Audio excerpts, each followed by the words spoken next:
Você está no Dados Mágicos e esse é o quadro RPG Sem Filtro, em que a gente sempre traz aí um criador ou criadora de conteúdo para comentar sobre algum tema polêmico ou chamativo dentro do meio do RPG de mesa, tá? Hoje eu tô aqui com o Theory do canal do Dados Críticos e a gente vai falar sobre sistemas próprios. Theory, seja muito bem-vindo.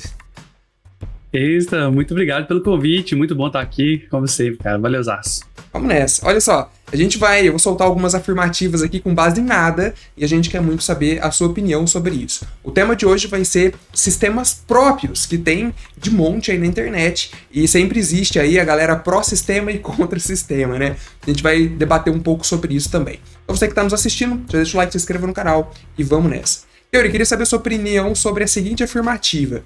Sistemas próprios são sempre cópia de algum sistema que já foi publicado.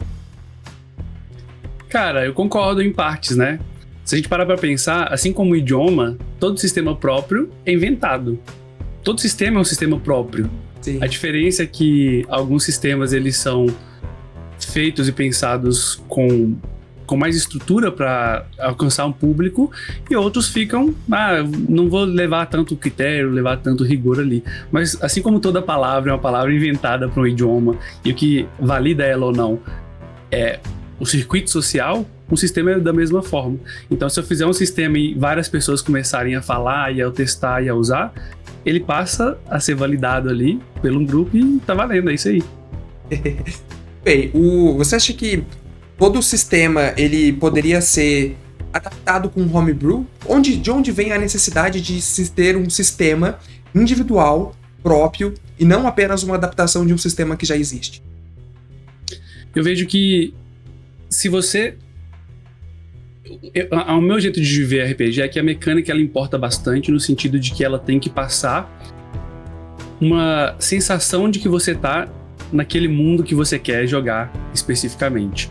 Então, a mecânica ela tem que ter um propósito. Ela não coloca uma regra ali só por colocar sem motivo algum. Ela tem que estar ali para trazer uma sensação, uma experiência que vai te remeter àquele universo, né? Vai causar uma imersão, ela vai te trazer pro lado do jogo, se essa for a proposta do seu sistema, né? Então, às vezes a gente faz homebrew para adaptar porque a gente acha, pelo menos ao meu ver, eu queria algo diferente, mas eu não quero que deixe de ser aquilo que é. É como se eu tivesse, para tentar fazer uma analogia, eu quero colocar um banco de couro no meu Fusquinha. Beleza, ele continua sendo Fusca, mas eu queria um Fusca com banco de couro. Eu quero colocar aqui um aerofólio nele para deixar ele mais esportivo de alguma forma. Beleza, você vai colocar o aerofólio, mas ele ainda vai ser um Fusca.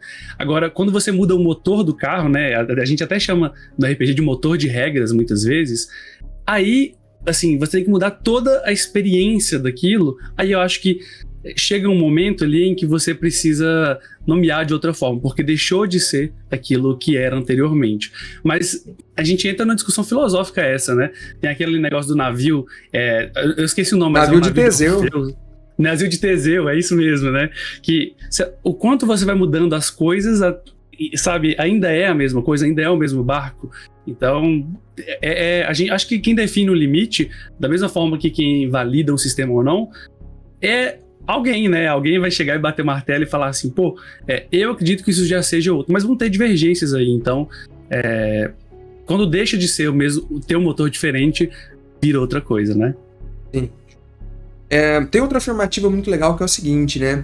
O que diferencia um sistema próprio de um sistema publicado é o número de pessoas que jogam ele. O que você acha? Eu discordo, em certo sentido. Porque, muitas vezes, o que eu acho que diferencia de fato mesmo é todo o critério e rigor que se teve na criação do sistema. Muitos sistemas que são publicados, geralmente eles vão passar pelo processo de playtestagem, de você testar o jogo, de você revisar o jogo. E não necessariamente porque isso aconteceu que vão ter muitas pessoas jogando. Às vezes vão ter sistemas que nem passaram por esse processo, que vão ter muitas pessoas jogando, né? Então, isso não significa que ele deixa de ser um sistema próprio. Essa nomenclatura de sistema próprio é só para se distanciar de que, olha, não foi um sistema publicado. Mas eu nem gosto de chamar assim, né? Porque chamar de sistema próprio, eu acho que às vezes existe uma conotação, até um preconceito, uma coisa negativa ali. É um sistema não publicado, dá pra gente, ou um sistema que está em desenvolvimento. Então eu gosto de chamar dessa forma porque a gente baliza de modos diferentes. Mas o que eu acho que diferencia é o método de produção e de publicação do sistema. Alguns sistemas que a gente chama de próprios, muitas vezes nem vão ser pensados para serem publicados, né? O cara faz só porque eu quero fazer aqui uma coisa única pro meu grupinho e tá bom.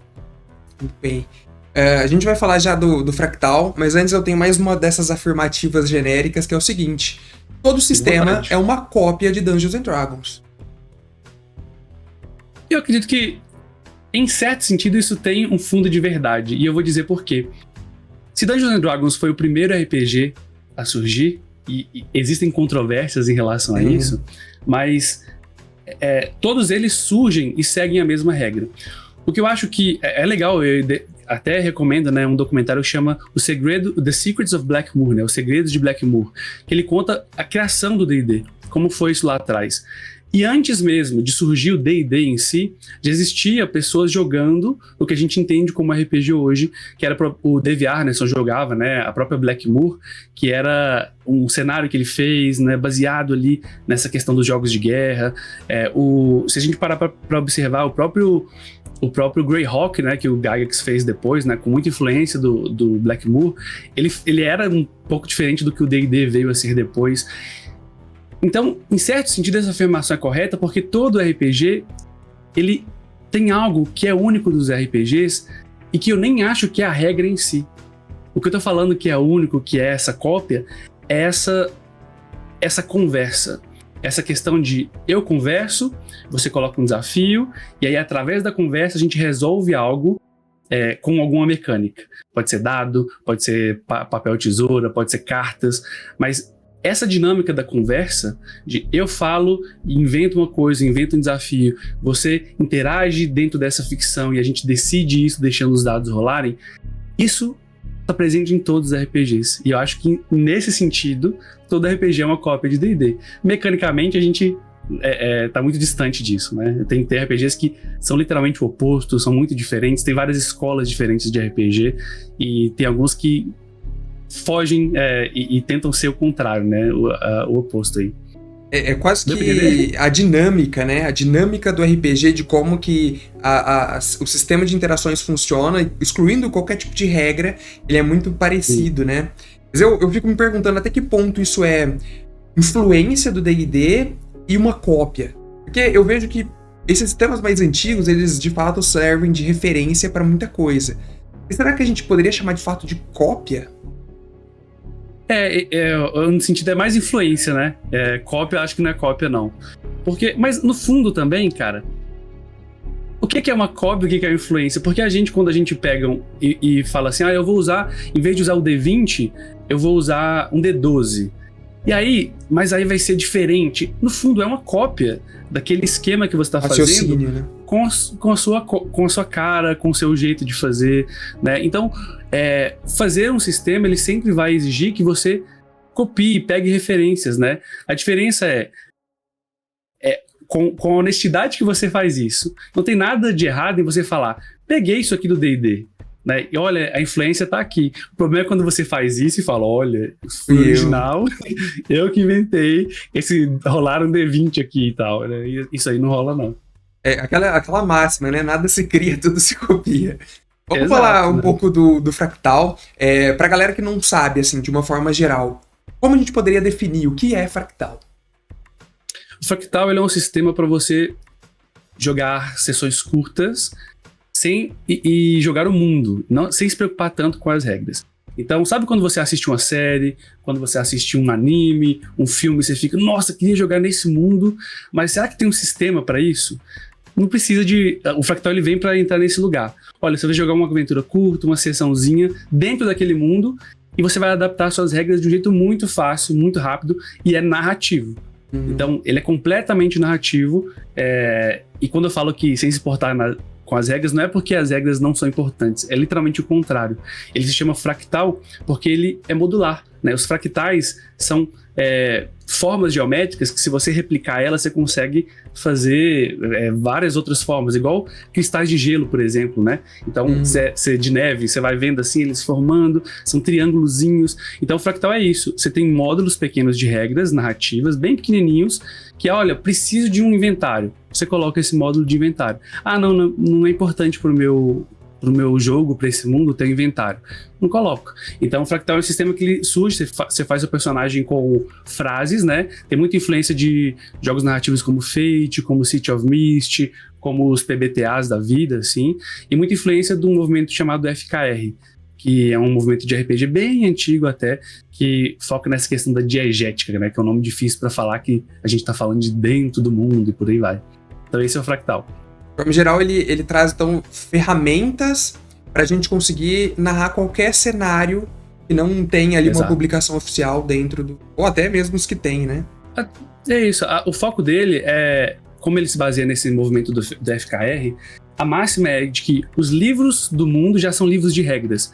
Então, a gente vai usar a própria ficção daquele mundo para estabelecer o que é o nível de realismo, qual que é o que faz sentido ou não naquele mundo. Então, a gente, só para dar exemplos de como ele é flexível, a gente já jogou One Piece nele, Harry Potter, já jogamos O Nome do Vento, tem uma campanha lá no canal, já jogamos Um Lugar Silencioso, uma aventura meio de terror, já jogamos Planeta dos Macacos. Então, a gente tem feito vários playtests aí para testar e tem modificado algumas coisas. Mas ele é bem flexível no sentido de que ele permite, já como ele é escrito com frases, a gente estabelece antes o que faz sentido e depois cria os personagens baseado naquele sentido que a gente estabeleceu narrativo. Então, quando a gente for jogar, por exemplo, a gente jogou uma mesa de Avatar, aquele do James Cameron, não, os bichos azuis e tudo mais. Então, a gente vai jogar com personagens que são Na'vi, eles são alienígenas desse mundo. Então, todo mundo tem que conhecer o mundo, tem que estar ali pra poder, assim, fazer o personagem. Mas dá pra jogar. Eu quero jogar em Forgotten Realms. Pode, né? Mas ele vai focar mais em sessões curtas, coisas one-shots, 3 sessões, 5 sessões. O foco dele é mais esse. Partindo desse ponto de vista, de onde veio a necessidade, né? Nesse mundo de mar de sistemas de RPG que a gente tem, o momento que você parou e falou, puxa, eu acho que eu precisava de algo mais específico. Essas coisas que estão à minha volta aqui não estão fazendo sentido pro que eu quero. Eu acho que essa necessidade, a gente, às vezes ela é externa, que eu percebo que existe algo aqui que não se adequa ao que eu quero, mas às vezes ela é uma necessidade interna. E eu acho que essa necessidade interna, às vezes, é o que move muitas das criações de sistemas que, entre aspas, são cópias de D&D. Porque a pessoa tem uma necessidade de criar. Não necessariamente, aquela regra talvez comportaria. Se eu fizesse um homebrew, ela comportaria, mas a pessoa tem uma necessidade de criar que é dela. E não adianta eu chegar para ela e falar joga D&D porque ela quer criar alguma coisa, né? No caso do Fractal, teve as duas coisas. Ele já existia enquanto sistema, porque eu não crio ele sozinho, eu crio com o Walter Licínio, né? E o Fractal já existia como uma espécie de fork, a gente chama de fork, né? Um hackzinho, né? Ele pegou um outro sistema, que é o City of Mist, né? E modificou várias coisas dele para deixar mais simples. Só que aí, eu descobri esse Fractal, essa versão 0 que existia, e comecei a jogar, testar bastante coisa, criar minhas próprias regras, e o Walter foi vendo, pedia feedback, e ele falou, cara, você já tá criando tanta coisa diferente, por que não a gente fazer uma nova versão do Fractal, que tentasse comportar e abranger mais coisas, tanto para ativar essa necessidade de, olha, todas essas regras diferentes que você está criando aqui para ser mais amplas, mas também para satisfazer uma necessidade interna que é da nossa criação. Então, essa necessidade externa da criação do Fractal, ela veio no momento em que a gente achava que existem sistemas ótimos ali para poder fazer tudo isso, tá? Não precisaria do Fractal. E aí eu falo contra o próprio Fractal, né? Mas você pode fazer tudo que ele faz com PBTAs, com Fate, com vários outros sistemas que são Suede, né? O Savage Worlds. Só que essa adaptação, ela demorava a ser feita. Nossa, eu tenho que ir lá, tenho que adaptar uma regra. A nossa necessidade vinha. A gente quer fazer, olha, tive a ideia, quero jogar. Quero chegar em 10 minutos, criar meus personagens e jogar naquele mundo de Power Rangers. Beleza, em 10 minutos, sem saber as regras do mundo, você senta ali e faz. Então surgiu disso aí e tal. Legal, acho que todo mundo já teve uma fase assim, mas são poucos que conseguem levar adiante. Para você que está nos assistindo, o Fractal ainda está em desenvolvimento, mas obviamente assim que ele for lançado, você vai saber no nosso outro quadro Dados Mágicos o Alerta RPG. A gente quer muito saber a sua opinião sobre sistemas próprios. O campo dos comentários ele tá sempre aberto aí para um debate respeitoso e vamos nessa, você já fez um sistema próprio? Teori, muito obrigado pela sua participação. A gente quer ver aí Fractal rolando, né, pra galera, inclusive pra gente trazer pro Dados Mágicos, tá? A gente conta com você. Valeu demais, galera. Deixa um like, se inscrevam no canal. Obrigado. Tchau.